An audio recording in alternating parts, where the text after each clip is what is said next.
శ్మశానంలో పాతిపెట్టిన శవాన్ని బయటకు తీసి కూరొండుకొని తినేశారు. ఇది రియల్ గా జరిగిన స్టోరీ. ముందే చెప్తున్నా, ఎవరైనా వీక్ హార్ట్ పర్సన్స్ ఈ వీడియో చూస్తూ ఉంటే స్కిప్ చేసి వెళ్ళండి. పాకిస్తాన్ కి చెందిన ఈ పర్వీన్ అనే అమ్మాయి 2011 లో కొన్ని హెల్త్ ఇష్యూస్ వల్ల చనిపోయింది. ఆమె దగ్గరి బంధువులు ఆ బాడీని ఒక శ్మశానంలో పాతిపెట్టి ఇంటికి వచ్చేశారు. నెక్స్ట్ డే ప్రేయర్ చేయడానికి శ్మశానానికి వెళ్ళినప్పుడు అక్కడ పర్వీన్ డెడ్ బాడీ ఉండదు. ఎవరో మట్టిని తవ్వి ఆ బాడీని తీసుకుపోయిన ఆనవాళ్లు కనిపిస్తాయి. వెంటనే వాళ్ళ బంధువులు పోలీసులకి కంప్లైంట్ ఇవ్వగానే పోలీసులు చుట్టుపక్కన ఉన్న ఇల్లు వెతకడం స్టార్ట్ చేస్తారు. అలా వెతుకుతూ ఆరిఫ్ అలీ, ఫర్మాన్ అలీ అనే బ్రదర్స్ ఇంటికి వెళ్తారు. అప్పుడే వాళ్ళు కిచెన్ లో గిన్నెలో ఏదో నాన్ వెజ్ కర్రీ వండుకుంటూ కనిపిస్తారు. ఆ కర్రీ స్మెల్ కూడా చాలా డిఫరెంట్ గా వస్తూ ఉంటుంది.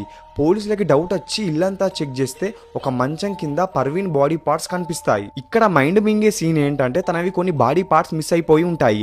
అవే వీళ్ళిద్దరూ కలిసి కూర వండుకొని తినేది. ఇలా ఒకటి కాదు, రెండు కాదు, దాదాపు 150 డెడ్ బాడీస్ ని పాతిపెట్టిన తర్వాత తీసుకొచ్చి తిన్నారంట. అసలు ఇట్లా ఎందుకు చేస్తున్నారా అని పోలీసులు అడిగితే, చనిపోయిన మనిషి మాంసాన్ని తింటే ఒంటికి మంచిదని ఒక మాంత్రికుడు చెప్పిండు సార్, అందుకే ఇట్లా చేస్తున్నామని చెప్పిర్రు. ఫైనల్ గా వీళ్ళిద్దరిని పోలీసులు అరెస్ట్ చేశారు.